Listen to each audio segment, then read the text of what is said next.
반갑습니다. 저는 30대 여자입니다. 저한테 몇 개월 전에 일어났던 아주 고소한 사건이 하나 떠올라서 매번 논팅만 하던 채널에 이렇게 사연을 올려봅니다. 어떤 이야기인지 궁금하시죠? 생각만 해도 속이 시원해서 웃음이 자꾸 터져나올 것만 같네요. 그럼 지금부터 이야기를 시작해 보도록 하겠습니다. 저한테는 결혼할 남자가 있었습니다. 그때는 진짜 불같은 사랑을 했는데 몇 개월이 지난 지금 생각해보니 왜 그랬을까 하는 후회만 남네요. 예비 신랑은 외제차 딜러였습니다. 모든 외제차 딜러가 그렇다는 건 아니지만 유독 예비 신랑은 허세가 가득하고 허영심이 심한 사람이었어요. 차를 계약하지 못하면 인센티브가 들어오지 않아서 상당히 쪼들리는 생활을 해야 했는데도 무슨 자신감인지 돈을 턱턱 쓰던 사람이었죠. 차도 외제차를 거의 빚내다시피 해서 끌고 다니는 사람이었습니다. 저는 어떤 사람이었는지 궁금하시죠? 저는 허세랑은 거리가 참 먼 사람이었습니다. 그냥 수수하게 사는 평범한 사람 정도라고 보면 될 것 같네요. 예비 신랑도 저한테 꾸미지 않는 순수함이 마음에 들었다고 하긴 했는데 지금 와서 생각해보면 그냥 돈 아껴 사는 모습이 마음에 든 게 아니었는지 모르겠습니다. 예비 신랑에게 뭘 사달라고 해본 적이 없었거든요. 본인 치장에만 신경 쓸 수 있으니 오히려 저 같은 여자가 편했을지도 모르죠. 근데도 왜 결혼까지 생각했냐고 물어보시면 할 말이 없네요. 그냥 그때는 그런 사람인 줄 몰랐거든요. 저는 고등학교 1학년 때부터 서울에서 혼자 살기 시작했습니다. 부모님이 이혼을 했다거나 고아라거나 그런 건 전혀 아니었고요. 저희 부모님은 고성에서 농사를 짓고 계셨어요.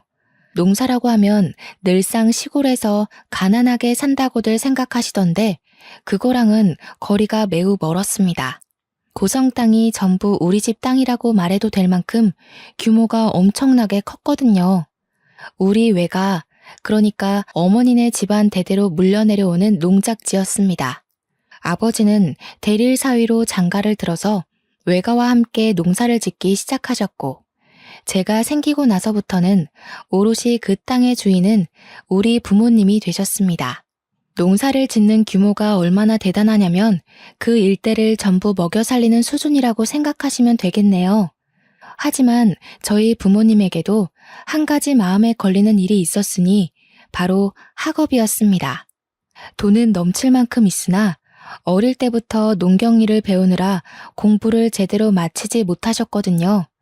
그래서인지 저에게는 다른 것 다 필요 없으니 공부에만 매진하라고 하셨어요. 그 덕에 고등학생이 되자마자 큰 물에서 놀아야 성적도 오르는 법이라며 저만 홀로 서울에 상경을 시키셨습니다. 워낙 성격이 나쁜 일을 저지르지 못하고 집에서 뒹굴거리는 걸 좋아하던 집순이라 그런지 생활은 나쁘지 않았습니다. 가끔 외롭긴 했지만 학교를 마치고 학원을 다녀와서 복습과 예습을 거치면 잠잘 시간이었기 때문에 퍽 괜찮았어요. 외로울 틈이라는 게 많지 않았다는 뜻이죠. 주말에 별일 없으면 고성으로 내려가거나 부모님이 서울에 올라오시기도 했고요. 부모님의 농작지는 사계절 내내 바빴습니다. 과수원도 있고 보리밭도 있고 고추밭도 있고 배추밭도 있고 입구에 여기부터 고성입니다 하고 들어가면 우리 땅이나 마찬가지였거든요. 아무튼 각설하고 예비 신랑과는 지인의 소개로 알게 되었습니다. 사람이 유머러스하고 매너가 있다며 가볍게 만나보라는 소개로 알게 되었는데 지인의 말처럼 정말 재미있는 사람이었어요. 한 해, 두 해 지나도 여전히 같이 있으면 늘 재미가 있었죠.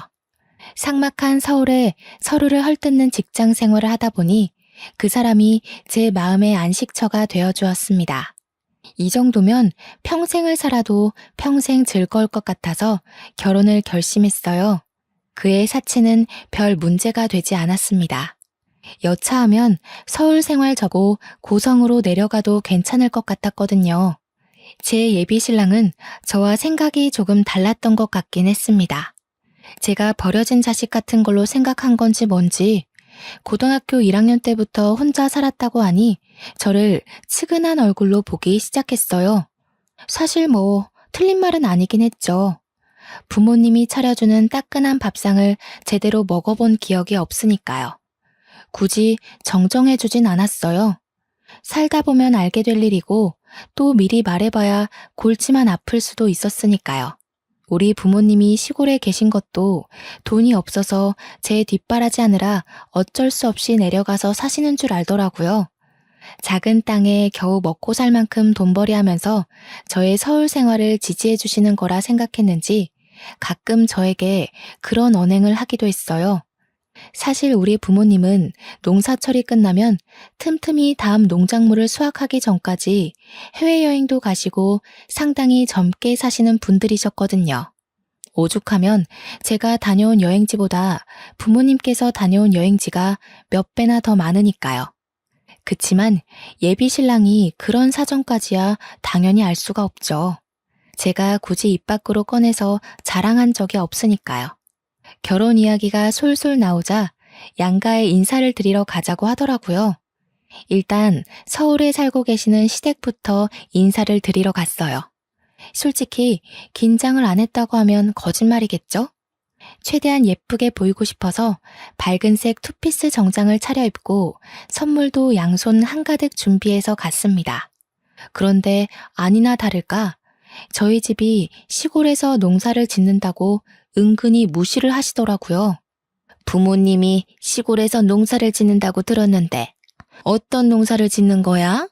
이것저것 많이 하셔요. 보리밭도 있고 고추밭도 있고. 어쩜 죄다 풀떼기네 그래. 적어도 먹고 사는데 지장은 없으려나? 아니 아무리 그래도 소나 키우지. 뭔 죄다 풀떼기야? 나중에 자식들 배고플 때 되면 소를 키워야 했는데 하고 후회하시는 거 아니야? 그런 걸 농담이랍시고 하호호 웃으면서 말씀을 하시더라고요. 축산업은 몸이 힘들고 순수이익이 많이 남긴 하지만 정이 많이 들어서 팔아넘길 때마다 가슴이 아린다고 접으신 사업이었어요. 솔직히 농경지가 그리 큰데 축산업에 손 한 번 안 대어 보셨겠어요? 하지만 굳이 그 이야기도 하지 않았어요. 저희 집이 시골이라고 무시하는 시댁도 사실 서울에만 살았지 그닥 풍족한 건 아니었거든요. 서울 산다는 그 자부심에 저희 집을 깎아내리고 싶은 거다. 혹은 며느리 될 사람을 벌써부터 기죽이려고 하는 거다. 그 정도로만 생각했어요. 어차피 실상 저희 집은 엄청나게 여유가 있으니 결혼하고 나면 판도가 바뀔 거라 생각했으니까요. 그럼 혹시 철마다 내려가서 우리 아들이 농사일 거들고 해야 되는 거 아니니? 아니요. 시골에 일하는 오시는 분들이 많아서 그런 건 걱정 안 하셔도 돼요. 저도 살면서 부모님 농경지에서 일해본 적이 없는걸요? 너야 딸이니까 그렇지. 사위를 어떻게 부려먹을 줄 알고 그렇게 장담을 해? 저희 부모님 그런 분들 아니세요. 그리고 일하러 오신 분들에게 임금도 넉넉히 드리고 있어서 철만 되면 일하러 오시는 분들이 줄을 서시거든요. 그래봐야 농사일일 텐데 그래가지고 남는 게 있으시겠니? 자꾸만 저희 집을 무시하는 그들의 발언에 제 마음은 점점 가라앉았습니다. 그뿐만이 아니라 자꾸 없이 살아서 하면서 시골을 무시하시는데 저희 부모님이 어마어마한 부자라고 했잖아요. 저희 어머니 취미가 스포츠카 운전하시는 거거든요.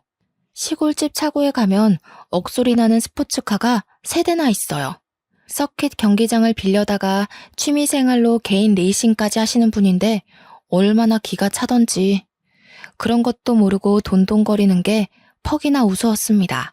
그리고 아무리 시골을 무시한다고 해도 예비 사돈이 될 가족이나 다름없는 사람들인데 대놓고 저러니까 정이 뚝 떨어지더라고요. 아무리 그래도 결혼이라는 건 가족과 가족 간의 화합인데 벌써부터 일이 삐걱거리면 평생 어떻게 살 수 있겠어요. 스트레스만 쌓일 거라고 생각이 드니 점점 결혼을 하면 안 되겠다는 마음이 생기기 시작했어요. 시댁도 노후는 별로 준비되지 않았다고 들었거든요. 정년퇴직 앞둔 시부는 모은 돈을 야금야금 투자했다가 날려먹었다고 들었고 시모는 평생 전업주부로만 살아서 일해본 적 없는 사람이고, 아무튼 저한테 아들 고생시키면 안 된다고 농사일 절대로 시키지 말라고 신신당부를 시키는데, 농사일로 한번 뼈 빠지게 굴려볼까 하는 나쁜 마음까지 생기더라고요. 저희 농지에 철만 되면 마을 초입까지 줄을 선다는 농담을 할 정도로 일하겠다는 사람이 줄을 서요. 부모님께서 늘 남을 도우고 생명을 소중하게 여겨야 된다는 마음으로 사신 분들이라서요. 그 사람의 직업이 어떻든 행색이 어떻든 편견과 차별 없이 일을 시키고 평생 일구신 분들이에요. 그런데도 저런 식으로 편견을 가진 시댁 식구들이 어찌 마음에 들겠나요? 가족인 저조차도 고추 한번 따본 적이 없는데 아무튼 결혼에 대해 다시 한번 생각을 해봐야겠다고 마음을 먹었습니다. 이런 식으로 상견례를 해봐야 서로 빈정만 상할 것 같았거든요. 저는 티는 내지 않았지만 차일피일 저희 집에 가는 것을 미뤘어요. 그러자 예비 신랑이 저에게 우스갯소리랍시고 선 넘는 발언을 하더라고요. 왜 자꾸 자기네 집에 가는 걸 미루는 거야? 지금 농사철이야? 나 일 시킨다고 하셔서 지금 자기가 일 못하게 하려고 안 가는 거야? 무슨 소리라는 거야. 지금 수학철 아니야. 우리 엄마가 나 일 시키지 말라고 해서 지금 자기네 집 안 가는 거지? 아, 결혼하고 나면 나 맨날 몸빼바지 입고 처갓댁 가야 하는 거 아니야? 우리 부모님 나한테 고추 따는 일 한번 시켜본 적 없는 분들이셔. 말 그렇게 하지 마. 기분 나쁘니까. 우리 엄마 말 못 들었어? 서희는 평생 손님이라는데 인건비 아끼려고 나한테 일 시킬 수도 있는 거지. 솔직히 시골에서 농사 지으면서 얼마나 벌어두셨겠어? 에이, 내가 효도하는 셈 치고 가서 일 도와드리는 게 처가해도 낫겠다. 자기가 우리 부모님의 노후를 생각할 필요는 없을 것 같은데. 또 그러다가 나한테 이것저것 요구하시면 어떡해. 저는 솔직히 한숨을 푹 내쉬었습니다. 누가 누구한테 돈을 달라고 하겠어요. 매번 계약 못 따내면 최저임금 받으면서 카드값에 허덕이는 주제에 말이에요. 예비 신랑은 거기서 멈추지 않고 계속해서 뭐가 불만인지 궁시렁거렸어요. 나 손 망가지면 안 되는데. 농사일 하다가 손톱이라도 빠지면 어떡하지? 몸빼바지도 없는데 남대문 가서 하나 사야 되나? 저는 그날 결심했습니다. 이 멍청이랑은 결혼하지 말아야겠다고요. 그치만 제대로 한 방 먹이고 싶은 마음이 들더라고요. 그래서 저희 시골에 데려가 인사를 시키기로 마음을 먹었습니다. 적어도 저희 집 농사 규모를 보거나 하면 자기가 얼마나 우물한 개구리였는지 알게 될 거라고 생각을 해서 결정한 거였어요. 혹여라도 부모님께서 편견을 가지고 제대로 당하기도 전에 내쳐질까봐 헤어질 결심을 했다는 건 말씀드리지 않았고요. 그렇게 예비 신랑에게 2주 뒤 주말에 인사를 드리러 가자고 말을 했습니다. 그렇게 벼르고 벼르던 저희 집에 가는 날이 왔습니다. 그날 원래 예비 신랑의 차를 타고 가려고 했는데 하필이면 일주일 전에 예비 신랑의 차가 고장이 났어요. 아무래도 외제차지만 연식이 오래된 차를 꾸역 끌고 다녔던 탓에 장고장이 많긴 했거든요. 솔직한 심정으로는 그 유지비로 그냥 국산차를 사는 게 낫지 않나 싶었지만 외제차라는 그 엠블럼이 뭔지 예비 신랑은 끝까지 그 장고장 많은 차를 고집하더라고요. 아무튼 차가 없으니 어떻게 하겠어요? 예비 신랑은 차라리 날짜를 미루는 게 어떻겠느냐고 말했지만 저는 저희 부모님께서 준비 많이 하셨을 텐데 절대 안 된다고 했습니다. 차라리 고생도 좀 하고 잘 됐다 싶었어요. 버스를 타고 터미널에도 또 시내버스를 타고 거의 3시간 30분을 걸려서 돌고 돌아 도착했습니다. 아침 7시에 출발했는데 벌써 10시를 훌쩍 넘겼더라고요. 젊을 때 운전대를 잡았던 예비 신랑은 오랜만에 탄 버스에서 멀미를 하느라 정신이 없었습니다. 고개만 돌려도 토할 것 같다면서 지가지는 어떻게 가냐고 벌써부터 우는 소리를 했어요. 저는 은근히 고소한 마음이 들어서 집에 갈 때는 멀미약이라도 마시자고 했죠. 아니, 이런 시골에 도대체 어떻게 사신다는 거야? 여기까지 오려면 버스 타고 3시간을 넘게 와야 하는데 그것도 3번이나 갈아타고. 어차피 다음부터는 차 끌고 올 거잖아. 여기에 내 차 끌고 왔다가 하부 다 망가질 것 같은데. 총구석이라 도로 사정도 영 좋지 않고. 여기는 경운기 타고 다녀야 하는 거 아니야? 여기 사람들도 다 외제차 잘만 끌고 다녀. 참나, 거짓말도 작작해야지. 여기 사는 사람들이 어떻게 외제차를 끌고 다녀? 억소리 나는데. 우리 매장만 해도 다 서울이나 경기권 사는 사람들이지 이런 데 사는 사람 없다. 그러는 예비 신랑 차도 억소리 나는 차는 아니거든요. 이름만 외제차지 저도 안 가질 것 같은 차 타고 다니면서 누가 누굴 무시하는지 원. 때마침 저희가 간 날이 장이 들어섰던 날이라서 아버지께서 시장에 오셨다가 저희를 태워가기로 하셨어요.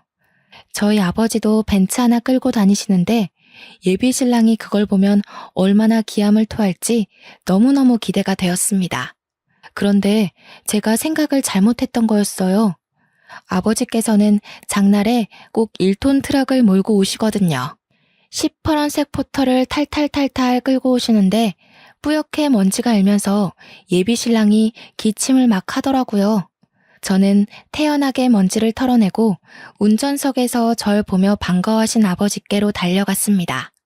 가운데에 제가 타고 조수석에 예비 신랑이 앉으면 되겠다 싶었는데 가운데에 짐이 한가득이더라고요.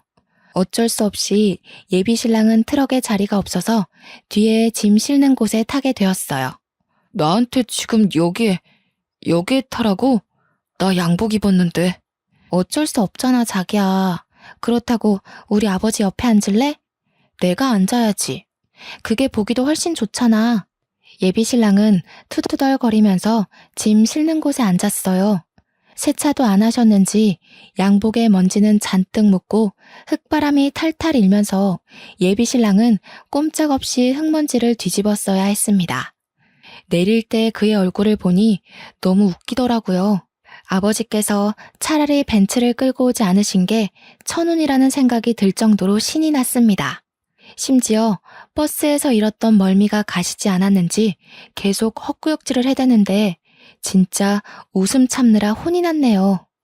저희 시골이 방지턱이 좀 있기도 하고 도로를 매끈하게 밀지 않아서 울퉁불퉁 하거든요. 트럭의 승차감이 얼마나 나쁜지 다들 모르시죠? 계속 꿀렁꿀렁 거리는데 방석도 없이 철바닥에 앉아 있었으니 엉덩이가 꽤 욱신욱신 아려왔을 겁니다. 결국 예비 신랑은 저한테 너무너무 힘들었다면서 집에 갈 때는 차라리 걷는 게 낫겠다고 아니면 택시를 부르자고 하더군요. 아니, 아무리 그래도 그렇지. 사위 될 사람이 인사로 오는 건데 어떻게 짐짝 취급을 할 수 있지? 아빠가 뭐 일부러 그러셨겠어? 원래는 걸어가야 하는 건데 굳이 장날 기다렸다가 우리 태우러 오신 거잖아. 차라리 걷는 게 나았겠어. 엉덩이에 멍든 것 같단 말이야. 자꾸 엄살 부릴 거야? 엄살이라니. 사위는 백년손님이라는데 내가 이런 대접을 받는다는 게 어이가 없어서 그래. 저는 일단 알겠다며 예비 신랑을 달래준 뒤 집으로 들어갔어요. 어머니께서 정말 대단히 부지런하게 준비하신 건지 상다리가 부러질 정도로 상이 차려져 있었습니다. 그 덕분인지 예비 신랑의 얼굴도 좀 풀어진 듯한 기분이었어요. 마치 뭘 좋아하는지 몰라서 전부 다 준비했다라는 말이 딱 어울릴 정도로 반찬 수가 많았습니다. 닭백숙의 다리를 쫙 뜯어서 예비 신랑의 앞접시에 놓자 예비 신랑은 아주 신이 나서 닭다리를 뜯기 시작했습니다. 먹는 것만큼은 정말 복스럽게 먹는 사람이었거든요. 저희 부모님도 시원시원하게 밥을 먹는 예비 신랑을 보고는 아주 마음에 드신 눈치였어요. 물론 저는 이미 결혼하지 않겠다는 마음쪽으로 기울긴 했지만요. 어느 정도 배가 불러오자 부모님께서는 예비 신랑에게 이것저것 물어보기 시작했습니다. 자네는 직장이 어디고? 저는 서울에 있는 비모터스라고 외제차 딜러 일을 하고 있습니다. 차량 이야기가 나오자 평소에 스포츠카 타는 것을 즐기며 차에 대한 무한한 애정을 쏟으시는 우리 어머니의 눈이 반짝 빛이 나셨어요. 이것저것 차에 대해 물어보시자 예비 신랑은 어찌 그리 차에 대해 많이 아시냐고 되물었죠. 내가 차에 관심이 많아. 나도 빠르게 달리는 차를 좋아하거든. 스피드 중요하긴 하죠.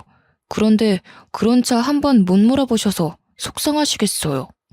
그래도 승차감은 트럭이랑 비슷할걸요? 속도가 달라서 그렇지 스포츠카도 빨리 몰면 승차감 자체는 트럭이랑 비슷하죠. 그러면서 마치 외제차 비싸서 못하지?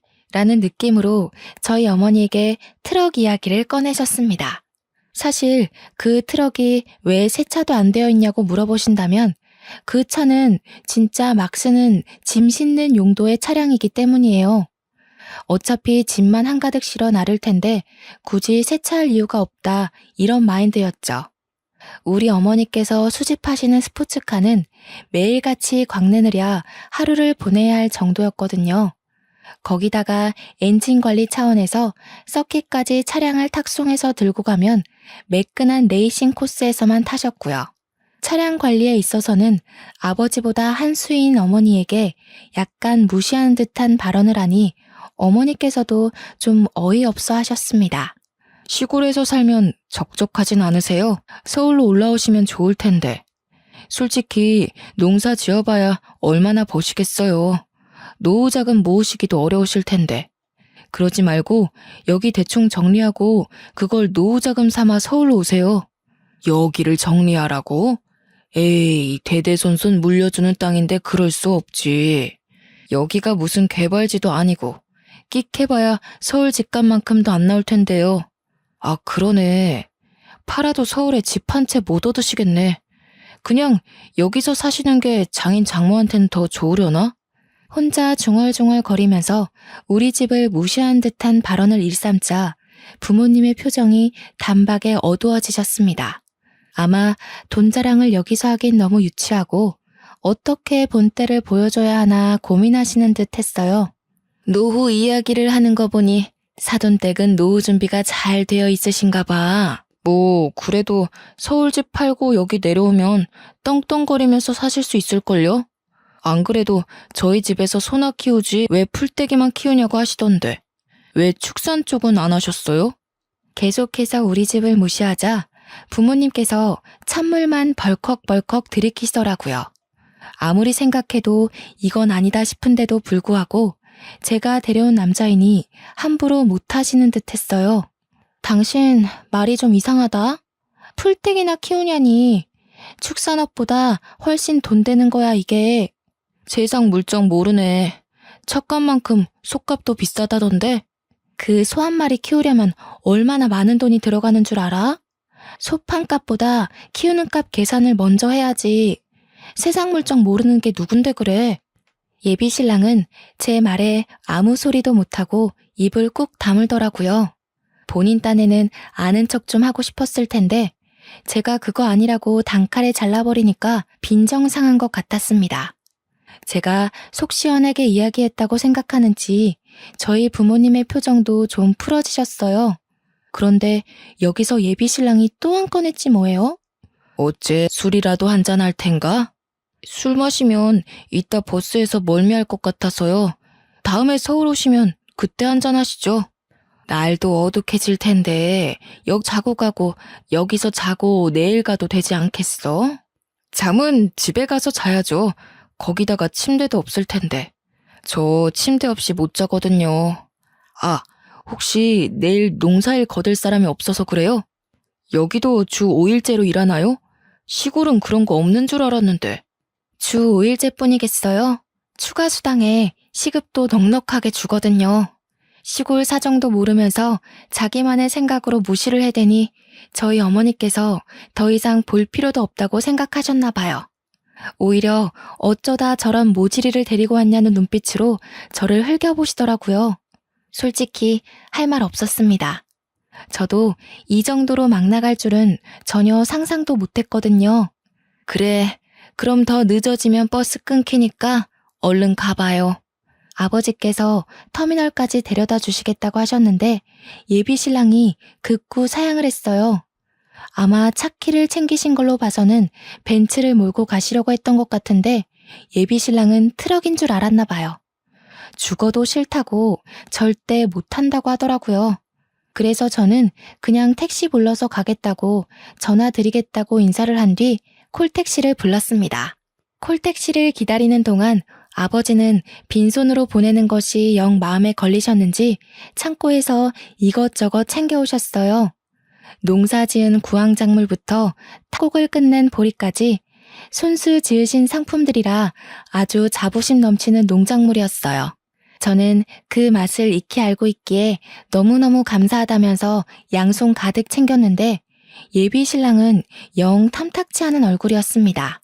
나 보리밥 안 먹는데 솔직히 감자도 별로 하지 않나? 저는 예비 신랑의 옆구리를 푹 찔렀는데 그간 눈치 빠르던 건 다 연기였는지 왜 찌르냐고 저한테 슬쩍 심퉁을 부리더라고요. 애써 챙겨준 농작물까지 시큰둥해하니 어머니는 완전히 정나미가 털린 듯한 얼굴로 저를 보셨습니다. 저는 겸연쩍게 웃고는 계속 이따 연락드릴게요만 반복했어요. 시골 농작물은 먹지도 않는다는데 뭘 그리 챙겨주고 그래요? 조심히들 가고 다음에 뭐 볼 수 있을지 모르겠지만 그간 건강하게. 다음에는 서울에서 봬요. 제가 완전 비교도 안 되는 풀코스로 모시겠습니다. 그 말은 즉슨 어머니께서 직접 차린 상이 별로라는 소리로 들렸어요. 물론 제가 뵙에 꼬여 있어서 더욱 그렇게 느껴진 걸 수도 있는데 솔직히 저희 부모님도 똑같이 생각하시는 것 같았습니다. 예비 신랑만 배 터졌던 그날을 뒤로 저는 곰곰이 생각을 해보기로 했어요. 솔직히 4대의 나이에 결혼 압박이 없다고는 할 수 없지만 그래도 아무나 골라서 결혼을 할 순 없잖아요. 그래서 이별을 결심했습니다. 제가 연락이 잘 되지 않자 예비 신랑은 무슨 일이 있는 거냐며 퍽 다정하게 제게 물어보았지만 저는 시큰둥하게 대답했어요. 그러더니 저에게 만나자고 하더라고요. 그래서 이때다 싶어서 이별을 이야기할 생각으로 예비 신랑을 만났습니다. 무슨 일 있는 거 맞지? 왜? 장인 장모가 그 땅 팔고 서울이라도 오시겠대? 무슨 소리라는 거야. 그 땅을 팔긴 왜 팔아? 에이씨, 그 땅이라도 팔아야 우리 집 사는데 좀 보태주시고 할 거 아니야. 솔직히 시골 땅값이 얼마나 하겠냐마는. 그래도 우리 한 푼이 급하잖아. 그거야 네가 모아둔 돈이 없으니까 그런 거지. 그러길래 사치 좀 그만하고 돈 모아두지 그랬어? 그깟 고물자 굴린다고 한 달에 나가는 유지비가 얼마야? 제가 평소에는 잘하지 않던 말로 잔소리를 해대자 예비 신랑이 정색하며 입을 다물더군요. 그 사람이 제일 아끼는 외제차를 대놓고 무시해서 더욱 그런 것 같았습니다. 야, 아무리 그래도 트럭만 하다가 외제차 타보니까 좋지 않든? 너도 솔직히 내 차 타면서 어깨에 힘도 주고 그랬잖아. 내가 외제차를 한 번도 안 타봤을 것 같아? 어이없어 정말. 그리고 자꾸 우리 집 무시하는데 나 너무 기분 나쁘거든? 내가 또 언제 무시를 했다고 그래. 그건 무시가 아니라 사실이지.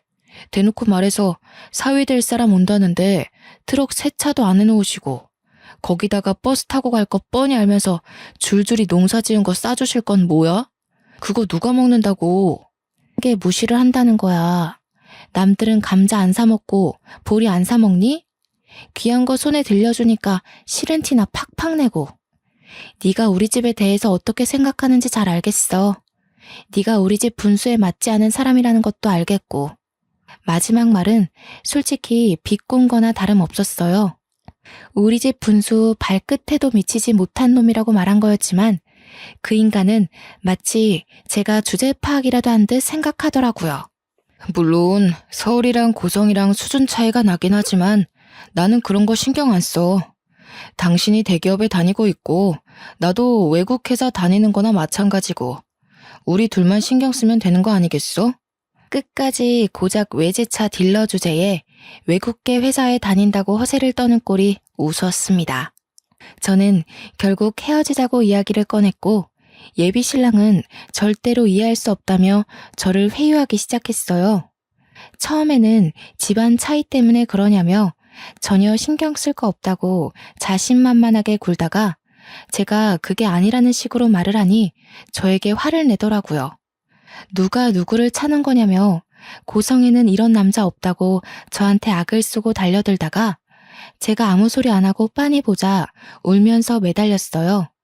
그러더니 지도 자존심이 상했는지 촌년이랑은 결혼 못하겠다고 먼저 가버리더라고요. 솔직히 너네 집 농사 짓는 거 너무 쪽팔렸어. 집이 크긴 하지만 주위에 아무것도 없이 밭만 널찍하게 있는 것도 이상했고 트럭 하나 탈탈 몰면서 농사가 천직인 듯 구는 너네 부모님도 가난해 보이더라. 노후 자금이라도 내놓아라 할까 싶어서 고민이었는데 잘됐다 촌년아. 예비 신랑은 저에게 큰 소리를 치면서 헤어짐에 찬성한다고 했어요. 저는 끝까지 더러운 꼴을 하는 그 사람에게 치가 떨렸습니다. 그날 이후 저와 그 사람은 연락을 뚝 끊었어요. 지지부진하게 매달리기라도 했으면 서로 피곤할 법했는데 그런 일이 없어서 다행이었죠. 요즘 왜 안전이별이니 뭐니 말도 많잖아요. 헤어진 연인에게 보복성으로 나쁜 짓을 한다던가. 그래서 한동안 예민하게 지냈는데 그런 일도 일어나지 않았습니다. 그렇게 한 2주일쯤 지났을까요? 어머니께 연락이 왔어요. 그날 그렇게 만난 뒤로 딱 한 번 통화를 했었는데 제가 헤어질 거라고 하긴 했거든요. 어머니께서도 어디서 그런 모질이를 데리고 왔냐고 저한테 한 소리 하셨고요. 그 모질이랑은 어떻게 됐니? 헤어졌어요. 아니 우리 집을 무시해도 유분수지. 나한테 촌년이니 뭐니 막말을 하더라니까요. 너한테 뭐라고 했다고? 촌년? 내가 그런 소리 들을까봐 일찌감치 서울로 상경시킨 건데 그게 뭔 소리래?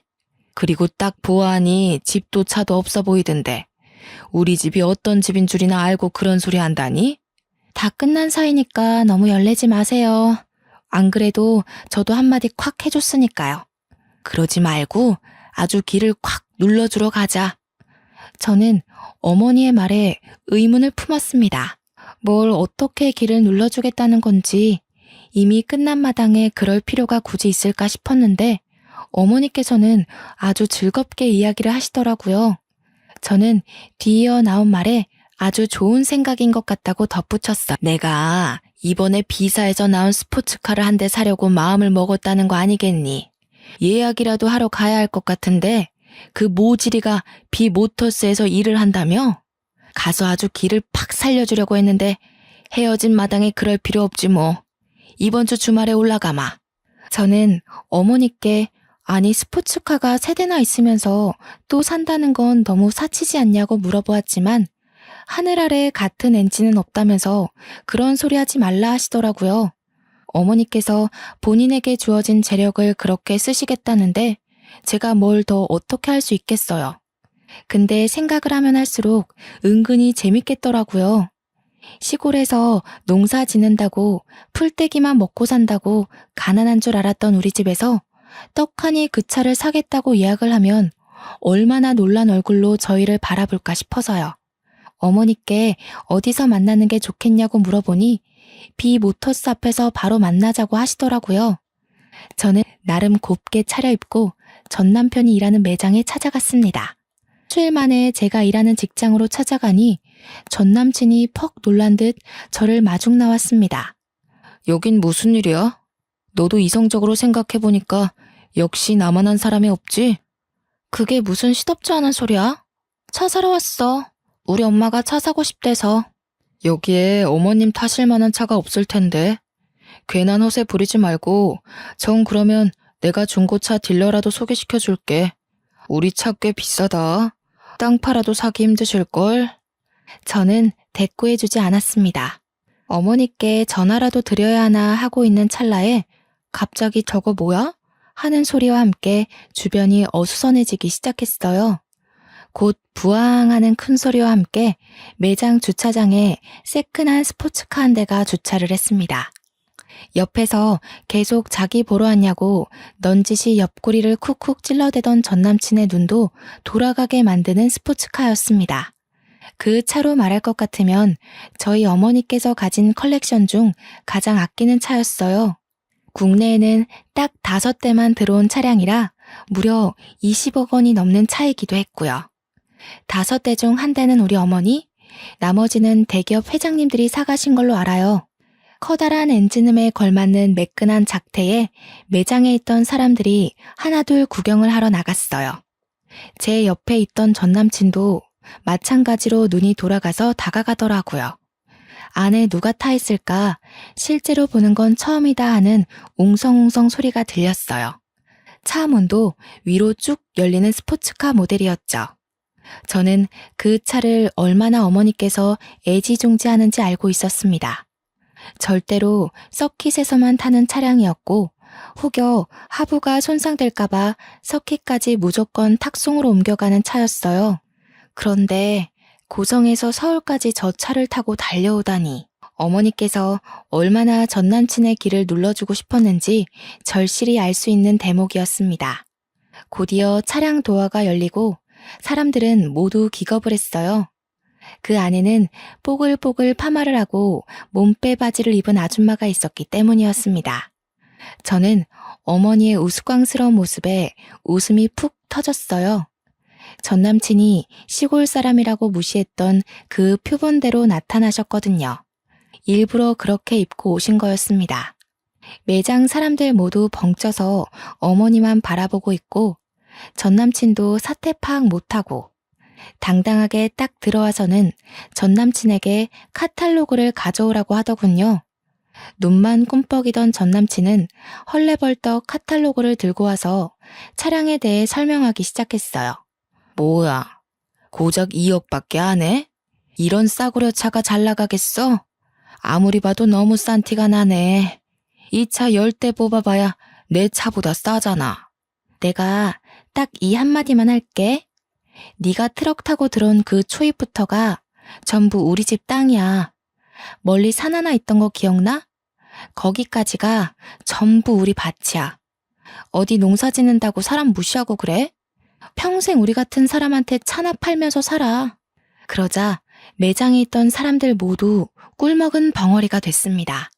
어머니는 싸구려 차 보려고 여기까지 온 시간이 아깝다면서 저보고 가자며 차에 타라고 하더군요. 아니 장모님, 이 차가 장모님 차 맞아요? 왜 저한테 말씀 안 하셨어요? 이런 줄도 모르고. 왜? 알았으면 뭐가 달라졌을 것 같아? 양심도 없다 진짜. 사람 보이는 것만 보면서 그렇게 판단하는 거 아니야. 우리 집 땅이며 밭이며 다 팔면 강남에 빌딩이 몇 채인 줄 알아? 전 남친이 따라오면서 계속 왜 말 안 했냐고 이런 줄 알았으면 절대로 그렇게 생각 안 했을 거라고 변명을 해댔습니다. 저에게도 미리 언지를 줬으면 그렇게 무시하지 않았을 거라고 했어요. 저는 당연히 콧방귀를 뀌었죠. 만약 미리 말했으면 너무나도 멀쩡한 얼굴로 착한 척, 매너 있는 척 다 하면서 뒤로는 재산이라도 한 푼 얻을 수 있을까 음흉하게 굴었을 거 아니겠어요. 사람 겉과 속 다른 거 지금이라도 알았으니 조상님이 도운 거나 마찬가지였죠. 아무튼 그런 잡소리를 전부 무시하시고 어머니께서는 차에 시동을 거셨어요. 부릉부릉 주의가 울릴 만큼 엄청나게 큰 엔진 소리가 들리고 정말 몇 초 만에 슝 강남대로를 달려나갔습니다. 달리면서 왜 어머니께서 그렇게 스포츠카에 목숨을 거는지 알겠더라고요. 속이 뻥 뚫리는 그 느낌 말이에요. 그날 저녁 전 남친이 저에게 그 차 뭐냐, 어디서 산 거냐, 너네 집 부자냐, 나를 속였냐 연락 오고 난리가 났지만 저는 가뿐히 무시하고 차단해버렸습니다. 소 잃고 외양간 고친다는 말이 딱이지 않나요? 시골에 산다는 이유로 농장의 규모가 어떤지 매출이 어떤지는 생각도 하지 않고 서울 산다는 자부심으로 시골 무시하더니 결국에는 든든한 처갓집 잃고 평생 남 밑에서 차나 팔면서 살아야 하지 않겠어요? 저는 나름 대기업에 다니는 인재고 그런 놈 말고도 충분히 좋은 사람 만날 수 있을 거라 생각합니다. 물론 우리 부모님도 제게 더 이상 선딸이나 남자친구에 대한 이야기를 꺼내지 않으시고요. 그래도 마지막에 속 시원하게 할 말 다 하고 끝내서 너무 기분이 좋더라고요. 앞으로는 남자 보는 눈 좀 키워서 정말 멀쩡하고 젠틀한 사람 만나고 싶습니다. 제 이야기 들어주셔서 감사합니다. 안녕하세요. 저는 결혼을 앞둔 30살의 예비 신부입니다. 오늘 저의 예비 남편과 함께 살게 될 신혼집을 계약함으로써 결혼에 대한 모든 준비가 마쳐졌어요. 남들은 결혼을 준비하며 많이 싸우고 우울증도 오고 한다던데 저는 모든 것이 너무 순조롭게 잘 진행되어서 그저 행복할 따름이네요.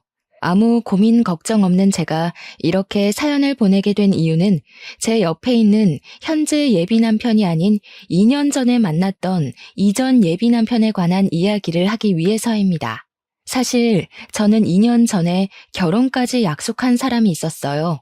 그 당시에는 정말 내 인생의 마지막 남자라 생각하고 만났는데 결국에는 그 사람에게 어이없이 파혼당하고 헤어졌네요.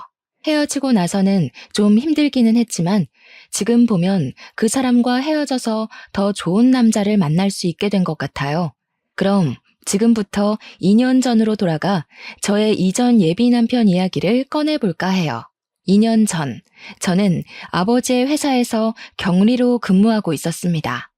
아버지의 회사는 저희 할아버지부터 운영을 해오던 회사로 설립한 지 60년이나 되었고 직원 수도 80명에 연 매출도 100억이 넘는 알짜배기 중소기업이랍니다. 할아버지께서 회사를 설립하고 대표로 계시다가 5년 정도 전에 건강 악화로 경영 일선에서 물러나시고 그 자리를 아버지가 물려받게 되었죠. 사실 처음에는 아버지의 회사에 들어가지 않으려고 했어요. 왜냐면 아버지의 회사는 화학 관련 회사인데 저는 이쪽은 아예 관심도 없고 전혀 모르는 데다가 회사보다는 사회복지 쪽에 관심이 더 많았거든요. 그래서 화학과를 가라는 아버지의 뜻을 따르지 않고 사회복지학과를 졸업하고 사회복지 관련 센터나 요양원을 차려 운영하려고 했답니다. 그런데 아버지는 유일한 자식인 제가 이 회사를 물려받기를 원하셨어요. 하지만 제가 계속 싫다고 하자 그럼 아버지는 딱 3년만 회사에서 일을 해보고 정말 아니라고 생각되면 그때 제가 하고 싶은 대로 하라고 하셨습니다. 처음에는 말도 안 되는 소리라고 거절했지만 아버지는 사회복지센터나 요양원도 엄연한 기업인데 아무것도 모른 채 멋모르고 운영해서 실패하는 것보다는 아버지 옆에서 3년간 일하며 회사 운영하는 방법을 보고 배우는 것도 좋지 않겠냐고 하시더라고요. 곰곰이 생각해보니 아버지의 말씀이 틀린 말은 아니라서 그 뒤로 아버지의 뜻을 따라 회사에서 일하게 되었습니다. 그러나 회사 일은 역시 제 적성에 맞지 않았어요. 그래도 아버지께 말씀드린 것도 있으니 지루하고 일하기 싫어도 꾸역꾸역 참고 일을 했죠. 그러던 어느 날 회사에 제 이상형에 가깝고 목소리도 아주 멋진 분이 방문했습니다. 그분은 우리 회사 거래처 사장님의 둘째 아들인데 아버지 회사에서 일하게 되었다며 앞으로 잘 부탁드린다고 꾸벅 인사를 하더라고요. 저는 커피 한 잔을 건네주며 이야기를 잠시 나눴는데 나이는 저와 같은 28살에 이름은 홍민호였어요.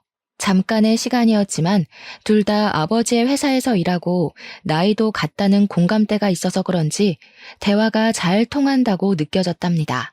그 뒤로 회사 업무를 핑계로 몇 번 통화도 하고 만나서 이야기도 나누면서 친분을 서서히 쌓아갔고 그렇게 몇 달이 지나 우리는 연인이 되었어요.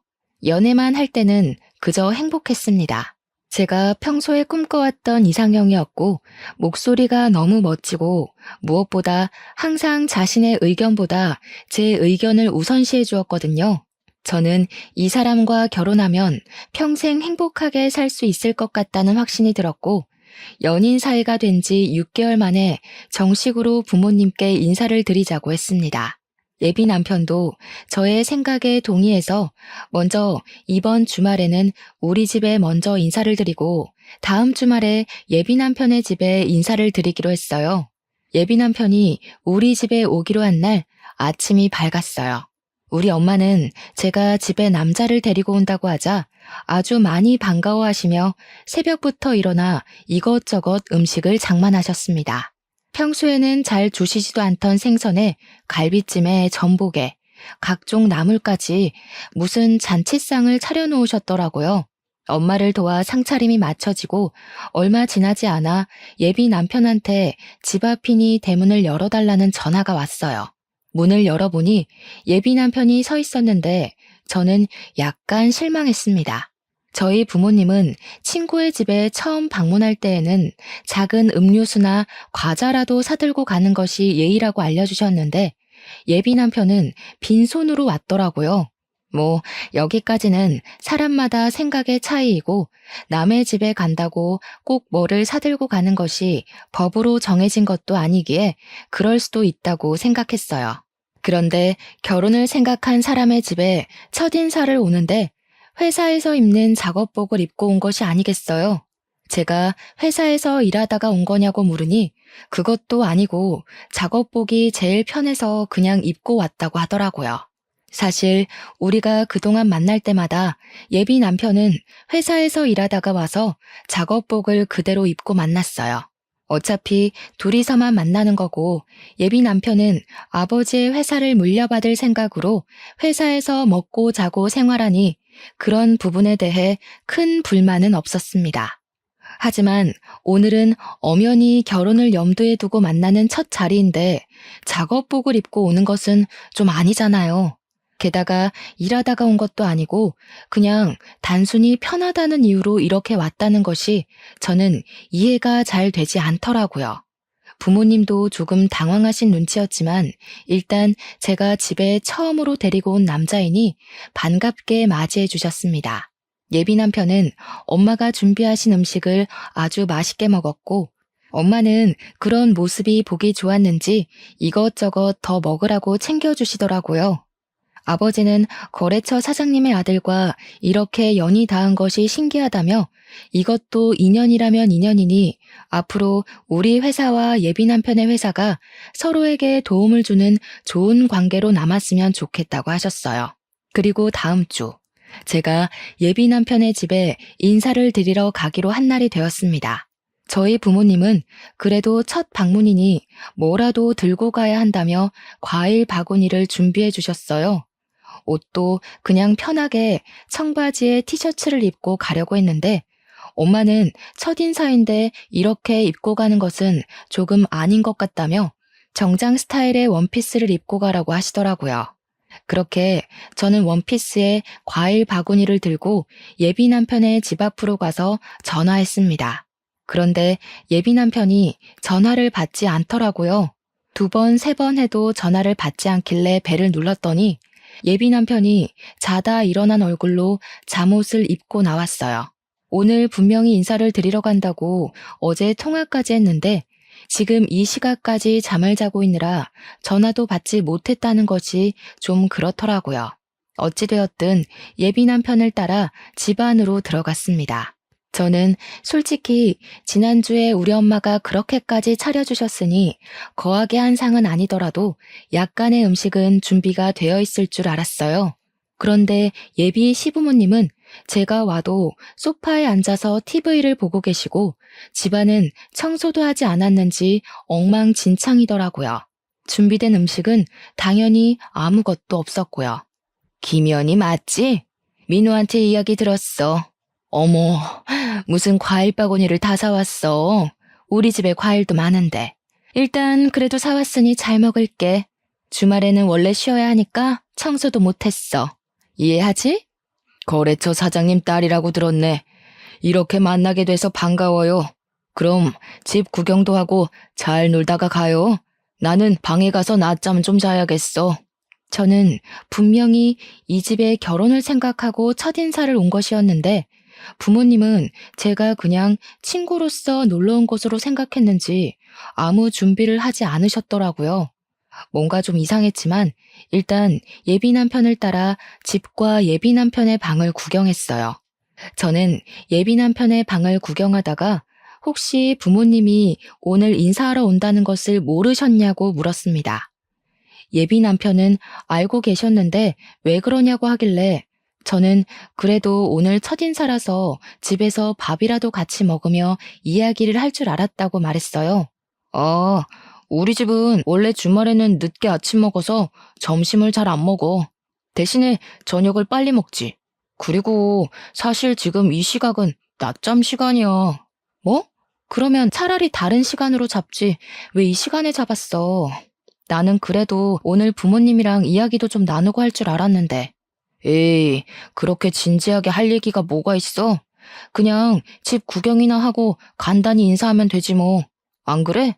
그냥 가볍게 만날 때는 정말 잘 맞는다고 생각한 예비 남편이었는데 진짜 제 남편이 된다면 잘 맞지 않을 것 같다는 생각이 조심스럽게 들었습니다. 일단 방에서 나와 다시 거실로 갔어요. 거실에는 여전히 예비 시어머니께서 TV를 보고 계시더라고요.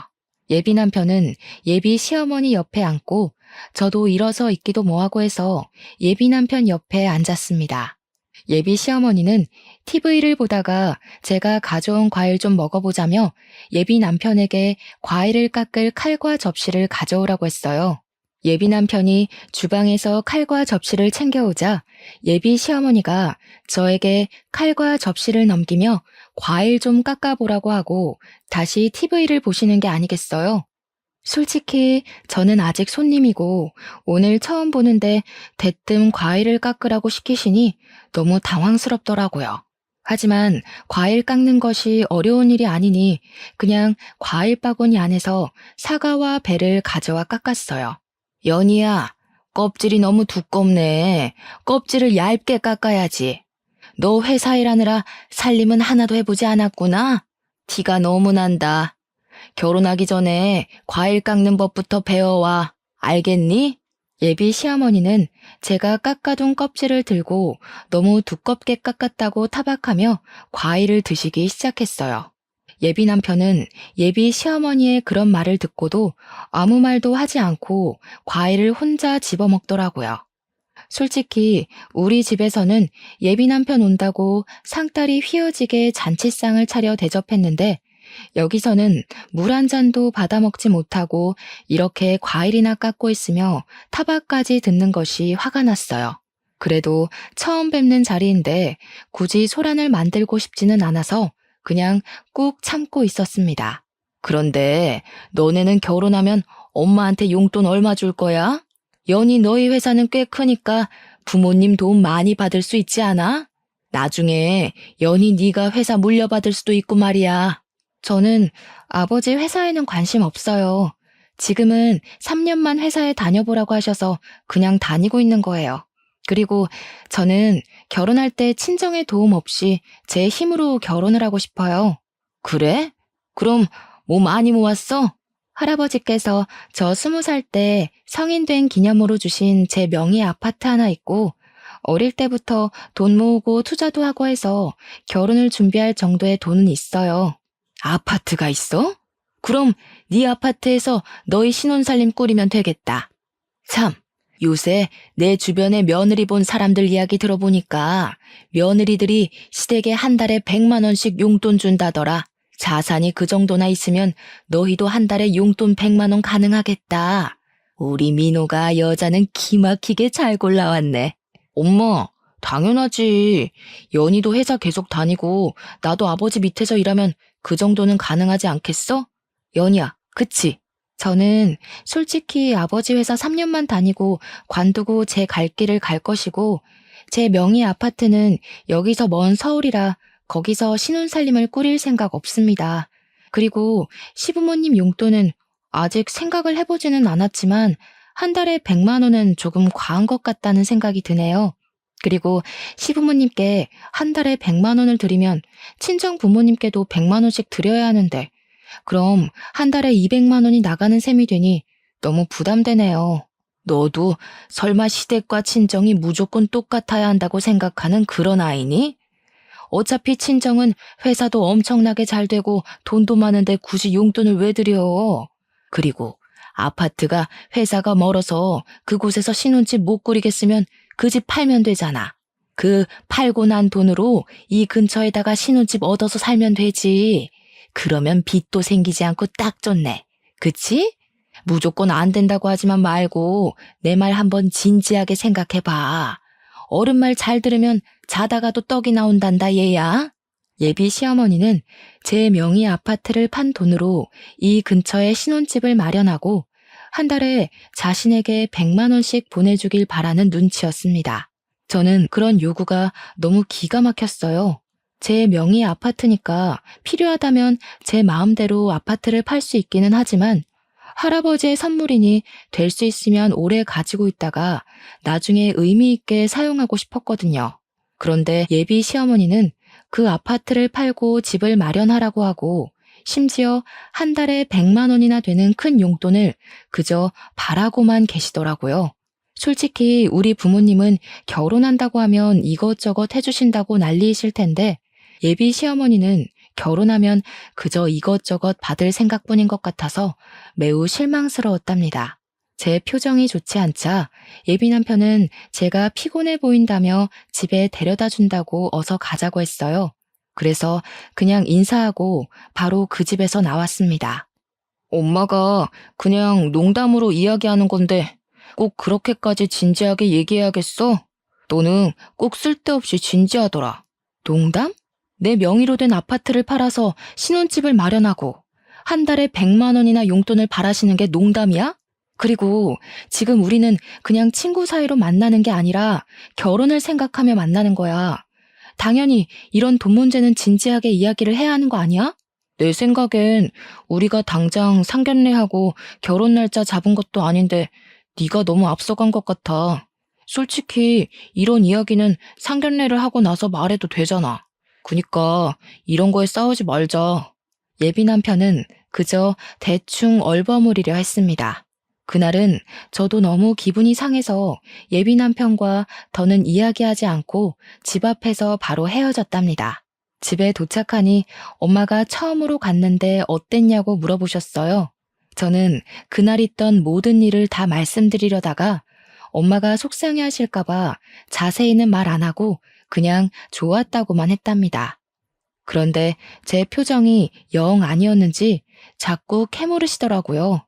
어쩔 수 없이 모든 상황을 이야기하니 저번에 우리 집에 올 때도 빈손으로 오고 복장도 그래서 좀 실망했는데 역시나 그런 일이 있었냐며 결혼하는 것은 진지하게 고민해봐야겠다고 하셨어요. 솔직히 제 생각도 엄마의 생각과 다르지 않았습니다. 오늘 한 번 뵀지만 예비 시댁은 너무 기본적인 예의도 없고 아무것도 안 하고 그저 바라기만 하는 것이 보였거든요.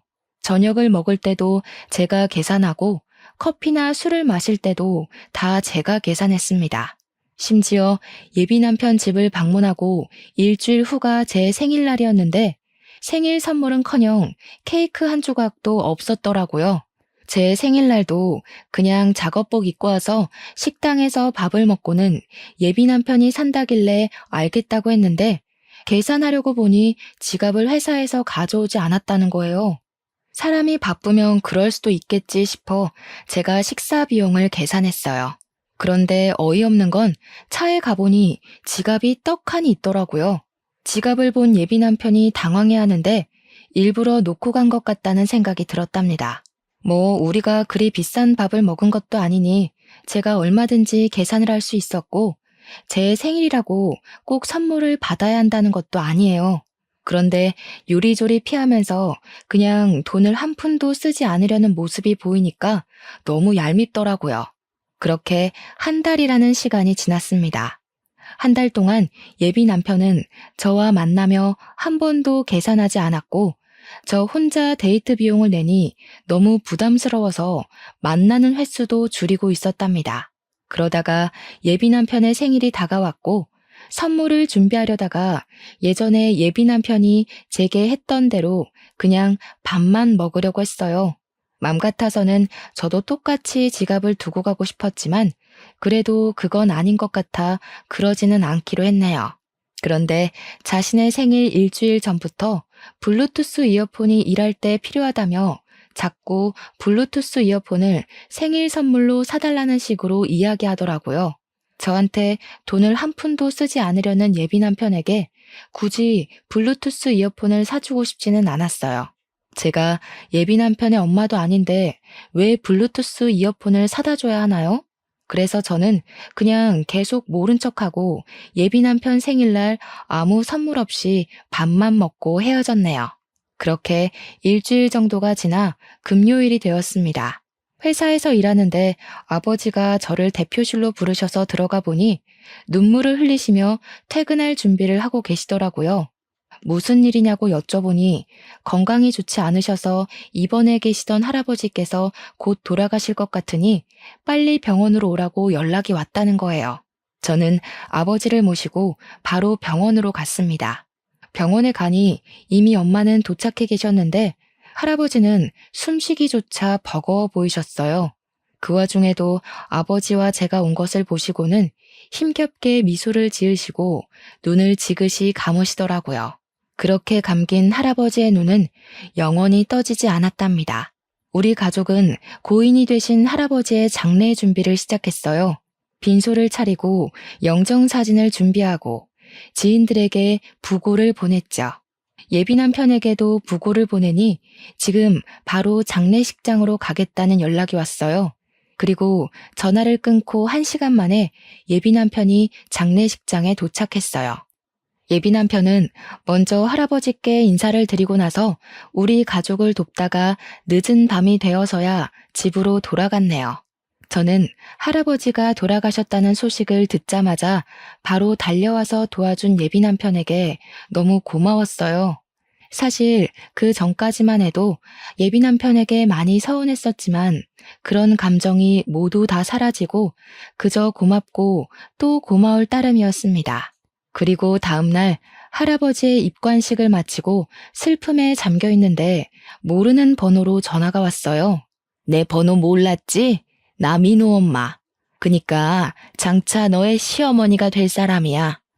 다름이 아니고 오늘 오후에 김치 담글 건데 와서 배워.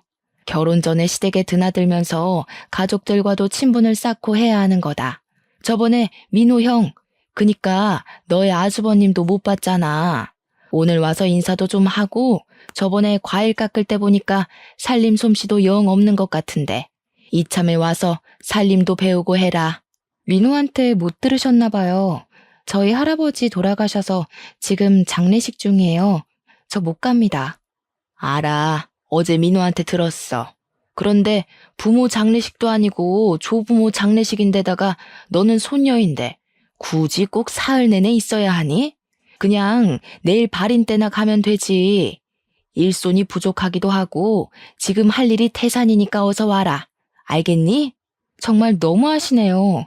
제가 진짜 그 집 며느리도 아니고 설사 며느리라 해도 할아버지가 돌아가시면 시댁에 무슨 일이 있어도 당연히 장례식장에 가야 하는 거 아닌가요? 지금 결혼도 안 한 제가 할아버지의 장례식도 불참하고 고작 예비시댁에 김장하러 가야 할 이유 전혀 없다고 보는데요. 뭐? 너 말 다 했니? 고작 예비시댁? 그리고 김장이 얼마나 중요한 일인데 어떻게 말을 그딴 식으로 하니? 너 정말 못 배워먹은 아이구나. 정말 너무하다. 정말 너무한 건 어머님이시죠. 그리고 누구든 조부상 중이면 이런 말 전에 위로부터 하는 게 당연한 겁니다. 조부상을 당한 것을 알면서도 위로는커녕 김치를 담그러 오라니. 지나가는 사람 붙잡고 물어보세요. 이게 옳은 일인지요? 저는 처음에 예비 시어머니가 김장하러 오라길래 당연히 할아버지가 돌아가신 사실을 모른다고 생각했습니다.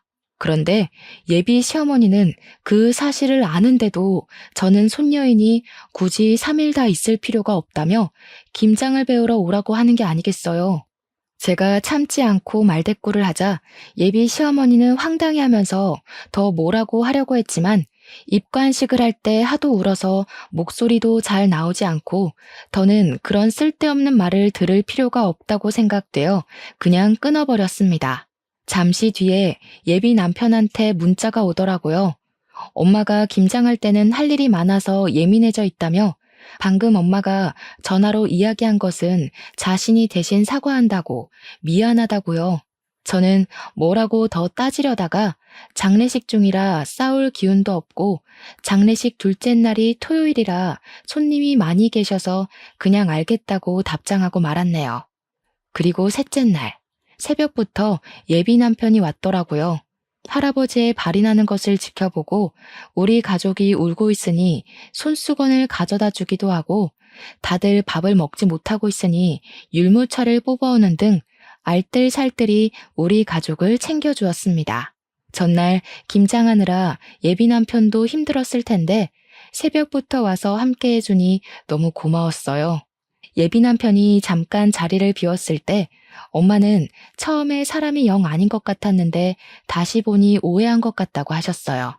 저 역시 할아버지의 장례식을 통해 예비 남편이 다시 보였답니다. 모든 장례를 마치고 아버지도 너무 고맙다며 조만간에 크게 밥 한 번 사겠다고 약속하셨어요. 그 후로 부모님은 예비 남편에게 밥을 사줘야 하니 약속을 잡으라고 했지만 예비 남편의 회사 일이 갑자기 바빠지는 바람에 그 뒤로 밥은커녕 데이트도 제대로 못했네요. 시간이 흘러 설날이 다가왔어요. 우리 가족은 명절이 되면 평소에 바빠서 가지 못했던 여행을 가요. 연휴가 길면 해외로 가기도 하는데 이번에는 연휴가 짧아서 제주도로 여행을 가기로 계획하고 이 사실을 예비 남편에게도 이야기했습니다. 제주도? 그럼 설날에 우리 집 못 와? 당연히 못 가지. 그리고 우리가 아직 결혼도 안 했고 날짜를 확실히 잡은 것도 아닌데 아직 연휴라고 가는 건 좀 그렇지. 안 그래? 우리 집은 당연히 네가 명절 때 와서 음식도 장만하고 차례상도 같이 준비한다고 생각했는데 어차피 매년 갔던 여행인데 이번 여행은 너만 빠지고 우리 집에 와서 자고 가면 안 되나? 이미 비행기 표까지 다 예약했는데 어떻게 그래? 그리고 내가 명절 때 너네 집 가면 너는 우리 집에 올 거야? 너네 집은 제주도 간다며. 그니까 가봤자 의미가 없지. 될 수 있으면 빠져봐.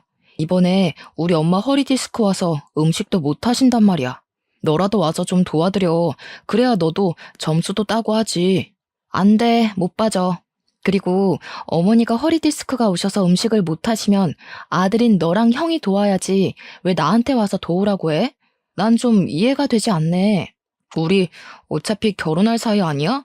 그럼 집안일 있으면 서로 돕고 하는 거지. 그래서 저번에 너네 할아버지 장례식 때도 내가 가서 도왔잖아. 그럼 너도 당연히 한 번은 도와야 하는 거 아니야? 그래. 네가 할아버지 장례식 때 와서 옆에서 챙겨준 거는 너무 고맙게 생각하고 있어. 그 부분은 네가 시간적 여유가 있을 때 크게 밥 한 번 살게. 그런데 아무리 그래도 아직 결혼식 날짜도 잡지 않았고 상견례도 하지 않았는데 명절이라고 가서 음식 장만하는 건 아직은 아닌 것 같아. 예전에 너 말 맞다 나 상견례하고 결혼 날짜 잡은 것도 아닌데 네가 너무 앞서간 것 같아. 거참 말 섭섭하게 하네. 그럼 나랑 뭐 결혼 안 하겠다는 거야? 그게 아니고 아직 결혼한 것도 아니고 상견례도 안 한 이 마당에 벌써 너네 집에 가서 며느리 노릇을 하는 건 아닌 것 같다고. 어차피 결혼하면 앞으로는 친정에서 이렇게 시간 보내지도 못할 텐데 결혼 전엔 우리 가족끼리 시간을 보내는 편이 더 좋을 것 같아. 일단 너의 뜻이 뭔지 알았어. 그럼 엄마한테는 그냥 여행을 간다는 말 안 하고 친척 집에 간다고 할게. 왜 굳이 그렇게 거짓말해? 그냥 여행을 간다고 해. 내가 뭐 친구들이랑 가겠다는 것도 아니고 매년 해왔던 것처럼 가족끼리 여행 가겠다는데 꼭 그게 그렇게 잘못된 거야? 매년 해왔다 해도 그렇지. 예비 며느리가 시댁에 와서 일은 하지 않고 여행을 간다는데 그걸 반길 시부모가 어딨겠어? 글쎄, 나는 굳이 거짓말을 왜 해야 하는지 잘 모르겠네. 난 솔직히 이런 거로 우리가 다투는 것도 이해가 안 가. 그리고 예비 며느리? 우리가 뭐 결혼식 날짜라도 잡았니? 상견례라도 했어? 저와 예비 남편은 서로의 생각을 전혀 이해하지 못했어요. 그렇게 시간이 흘러 설 연휴가 시작되어 우리는 계획대로 제주도로 떠났습니다. 제주도 숙소에 도착해서 짐을 풀고 있는데 예비 시어머니한테 전화가 왔어요. 나다. 너 가족끼리 제주도 갔다며? 결혼을 생각하면 당연히 시댁에 와서 살림도 배우고 같이 음식 장만도 하고 어른들께 인사도 해야 하는 거 아니냐? 저번에 김장 때는 할아버지 돌아가셨다고 못 온다더니 이번에는 명절인데도 여행을 간다고 못 와? 이게 말이나 되는 소리니? 이번에는 너도 있으니 음식도 많이 하려고 재료도 많이 준비했는데 이 모든 것을 나 혼자 해야 한다니 정말 막막하구나. 제가 민호한테도 이야기했는데 저는 사실 상견례도 하지 않은 제가 굳이 명절이라고 시댁에 가서 음식을 해야 한다는 게 도무지 이해가 되지 않네요. 그리고 음식 장만할 사람이 필요하면 그 집에 아버지도 계시고 아들도 2명이나 있는데 넷이서 오손도손하게 앉아서 하면 되지. 꼭 제가 필요한가요? 무슨 제가 조리사도 아니고 말이에요. 이게 말이면 다인 줄 아나? 너네 부모가 그따위로 가르쳤니? 예비 시어머니가 버럭 소리를 지르는데 그 소리가 얼마나 큰지 옆에 있던 엄마가 다 듣고 모든 상황을 알게 되었답니다. 엄마는 예비 시어머니의 이런 황당한 요구에 화가 단단히 나셔서 저의 핸드폰을 뺏고 스피커로 어머니와 통화를 하셨어요. 저 연희 엄마 되는 사람입니다. 연희 아직 결혼도 하지 않았는데 김장이 웬 말이며 명절이라고 오라는 건 무슨 경우예요? 막말로 대개 아드님이 결혼 전부터 우리 집에 불려오면 좋겠습니까? 예비 며느리도 엄연히 며느리입니다. 앞으로 우리 집에 사람이 될 텐데 와서 살림도 배우고 가풍도 배우고 해야지요. 그리고 사위랑 며느리는 달라요. 며느리는 시댁에 뼈를 묻어야 하는 사람이에요. 사위는 백년손님, 며느리는 출가외인도 모르세요? 무슨 조선시대에서 오셨어요? 지금 시대가 어느 시대인데 아직도 출가외인 타령이세요. 우리 집 귀한 딸 연희 그런 집으로 시집 못 보냅니다. 그쪽이 대개 아드님 귀하게 키운 것처럼 저도 우리 연희 쥐면 부서질까 불면 날아갈까 애지중지 키웠습니다. 전 죽었다 깨어나도 그 집으로 시집 못 보내니 그런 줄 아세요. 이보세요. 뭐 말이면 단 줄 아세요? 그리고 그렇게 나오면 제가 몰라봬서 죄송하다고 할 줄 알아요? 저도 그 집이랑 결혼 못해도 아쉬울 거 하나 없어요. 시댁에 대한 기본 도리도 모르는 아이를 며느리로 들일 마음 추호도 없습니다. 시댁에 대한 기본 도리요? 그러는 그쪽은 사람에 대한 기본 도리가 하나도 없으시네요. 상 치르는 아이한테 김장하러 오라고 하지를 않나. 아직 결혼도 안 했는데 전화해서는 소리 지르면서 어서 오라고 하지 않나. 저는 이렇게 도리가 없는 집안에 우리 연희 절대 못 보냅니다. 전화 끊습니다. 엄마는 많이 화가 나셔서 민호랑 절대 결혼시키지 않을 테니 그만 만나라고 하셨습니다. 저 역시 저번 김장 때와 이번의 사건을 통해 결혼하면 고생길이 훤히 열리는 것이 눈에 보여 결혼할 마음은 진작에 접었고 여행을 마치고 나서 예비 남편을 만나 살아온 가정 환경이 너무 맞지 않아 결혼을 못하겠다고 말해야겠다 생각했지요. 그래도 일단 시간을 내서 제주도에 왔으니 맛있는 음식도 먹고 재미있는 시간을 보냈습니다. 비록 바람이 불고 추워서 밖에서 놀지는 못했지만 가족끼리 숙소에서 알차게 시간을 보내고 다시 집으로 왔네요. 여행을 마치고 집으로 돌아와서 예비 남편에게 전화했는데 받지 않더라고요. 문자와 카톡을 남겨도 읽지도 않고 답장도 없었어요. 그 다음 날도 그 다음 날도 예비 남편은 연락이 되지 않았습니다. 집으로 찾아갈까 했지만 뭐 지금 서로 애틋해서 하루라도 못 보면 죽겠는 사이도 아니고 헤어지자고 말하려는 판에 굳이 집 앞까지 찾아가고 싶지는 않더라고요. 그냥 언젠간 연락이 오겠지 싶었고 또 무엇보다 우리 회사에 업무차 2주일에 한 번씩은 오니까 언젠간 회사에서 볼 거로 생각했답니다. 그렇게 연락이 되지 않은 지 4일 정도가 지났어요. 예비 남편의 회사에서 사람이 왔다길래 보니까 예비 남편이 아닌 다른 사람이 와 있더라고요. 혹시 누구시냐고 했더니 예비 남편 회사 사장님의 첫째 아들, 즉 예비 남편의 형이었어요. 인사를 하고 제자리에 와서 일하려는데 회사에서 오랫동안 근무를 한 과장님이 예비 남편의 형이 예전에 파혼하고 정말 오랜만에 왔다는 거예요. 무슨 말이냐고 했더니 4년 정도 전에 결혼한다며 엄청나게 좋아하면서 청첩장까지 돌렸는데 결혼하지 못했대요.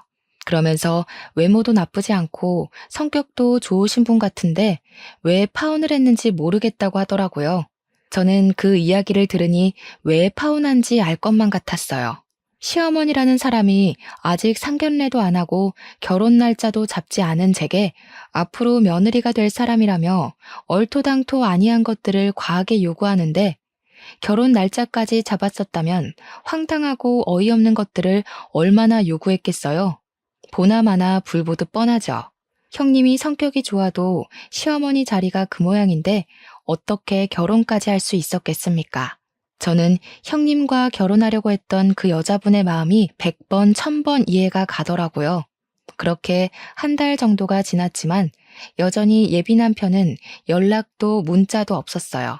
물론 우리 회사에도 오지 않았고요. 연락이 없는 지 2달 정도 되었을 때 집에서 쉬고 있는데 아버지가 아직도 민호와 만나고 있냐고 물어보셨습니다. 그래서 솔직히 제주도에 다녀온 이후로 연락이 두절돼서 만나고 있지는 않은데 따로 집에 가서 기다리기도 싫고 해서 그냥 연락 없이 지내고 있다고 했어요. 10살짜리 애들도 아니고 결혼까지 생각했다가 헤어질 마음이 있으면 만나서 이야기하고 제대로 끝내야지. 일방적으로 연락을 끊는 건 무슨 경우라니? 아들이나 그 아버지나 정정당당하지 못한 것은 똑같구나. 사실 민호네 회사에서 우리 회사 제품이 좋지 않은 것처럼 거짓말을 하며 악의적으로 허위 사실을 유포했단다. 내가 알아보니 거기 사장, 그러니까 민호의 아버지가 그런 짓을 벌인 것 같아. 그래서 요새 회사 매출이 떨어진 거예요? 보니까 거래처에서 연락도 많이 안 오고 거래량도 많이 줄었더라고요. 그래. 그래서 거래처 사장들한테 일일이 다 전화해서 오해라고 말하고는 있는데 일단 너는 지금 헤어진 것이 맞는 거지? 마음 같아서는 경찰에 허위사실 유포죄로 고소해버리고 싶지만 경찰서 들락날락하는 것도 번거로운 일이니 그렇게까지는 않고 그냥 너와 민호와 있던 일들 거래처에 이야기하며 인성이 좋지 않은 집안이라고 거래처들에 말하고 싶은데 그래도 되겠니? 네, 전 그래도 상관없어요. 그냥 그렇게 꼭 해주세요. 그런 집은 절대로 잘 되면 안 돼요. 그 후로 아버지는 거래처 사장님들께 예비 남편과 저의 이야기를 다 퍼뜨렸습니다.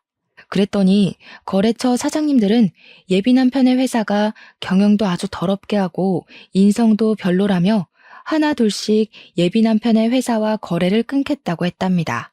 결국 예비 남편의 회사는 매출이 없어 회사가 문을 닫았고 이렇게 회사가 망하고 나니 그제야 예비 남편에게 전화가 왔어요. 야, 너네 아버지 때문에 우리 회사 다 망했잖아. 이게 지금 뭐 하는 짓이야, 치사하게. 오랜만이네. 몇 달 만에 연락했으면 최소한 그동안 잘 지냈냐고 안부 인사 먼저 하는 게 예의 아니니? 먼저 치사하게 나온 쪽이 누군데 우리한테 난리야? 우리 아버지가 무슨 근거 없는 이야기 했니? 우리는 실제 사실을 이야기한 것뿐이야. 그리고 너는 애도 아니고 헤어진다고 잠수를 타냐? 나 참 어이가 없어서. 아니다. 기본적인 예의도 모르고 바라는 것만 많은 너네 집이랑 시작 전에 이렇게 헤어지는 게 다행이지. 아무래도 우리 집 조상신이 나를 구해준 것 같네. 뭐? 너 어떻게 말을 그따위로 해? 제정신이야? 아무리 그래도 우리 결혼을 생각하고 진지하게 만났던 사이였어. 그래, 우리 결혼을 생각한 사이였지. 그런데 너는 그렇게 잠수 타냐? 지금 우리 거의 3달 만에 연락한 건 알고 있지? 우리가 정말 진지하게 만남을 생각했다면 이렇게 오랫동안 잠적했겠어? 우리는 이제 결혼을 앞뒀던 사이가 아니라 원수보다도 못한 사이가 된 거야. 알겠니? 더는 너랑 내가 할 얘기 없을 것 같은데 끊는다. 차마 잘 지내라는 말은 못하겠다. 안녕. 저는 마지막으로 하고 싶던 말 다 쏟아내고 끊어버렸고 그 뒤로 연락이 오지 않았습니다. 이렇게 저는 파혼했네요. 그 뒤로 한동안은 뭔가 마음이 허해서 회사 일과 공부에만 미쳐서 살았어요. 그 결과 회사에서도 인정받고 컴퓨터 관련 자격증도 따고 영어 실력도 향상되었죠. 그렇게 살다가 회사에서 좋은 대리님을 만났고 그분은 저의 진짜 예비 남편이 되어 결혼을 앞두고 있답니다. 물론 파혼을 한 저의 사연도 다 말했는데 제 상황을 누구보다 안타까워했고 이해해 주었어요.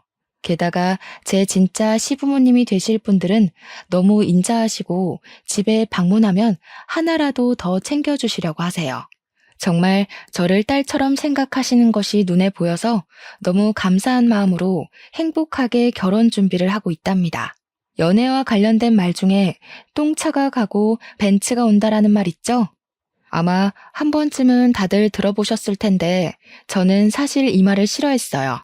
본인 스스로 벤츠를 살 수 있는 능력을 키우면 되는데 아무것도 하지 않고 벤츠처럼 좋은 남자가 오기만을 기다리는 것 같았거든요. 그런데 똥차를 만나고 허한 마음을 채우려 이것저것 공부하며 스펙을 쌓으니 정말 제 인생에 벤츠 같은 남자가 왔네요. 2년 전 파혼을 겪으면서 한때는 정말 우울하기도 했는데 그래도 지금 생각하면 그때 많이 배우고 내면적으로 성장하게 된 계기가 된 것 같아요. 지금 제 사연을 듣고 계시는 분 중에서도 예전에 저처럼 파혼을 생각하시거나 파혼을 이제 막 경험한 분들도 분명히 계실 것으로 생각합니다. 파혼을 겪었다고 해서 인생을 실패한 것이 아니니 너무 좌절하지 마세요. 여러분에게 파혼의 시련을 안겨준 똥차가 갔으니 이제는 자신의 스펙을 쌓고 내면을 착실하게 다져서 여러분만의 벤츠를 꼭 찾으셨으면 좋겠습니다. 희망과 용기를 잃지 마시고 열심히 살아보자고요. 저의 사연을 듣고 누군가는 위로와 용기를 얻길 바라며 저의 이야기를 마쳐볼까 합니다. 들어주셔서 감사합니다.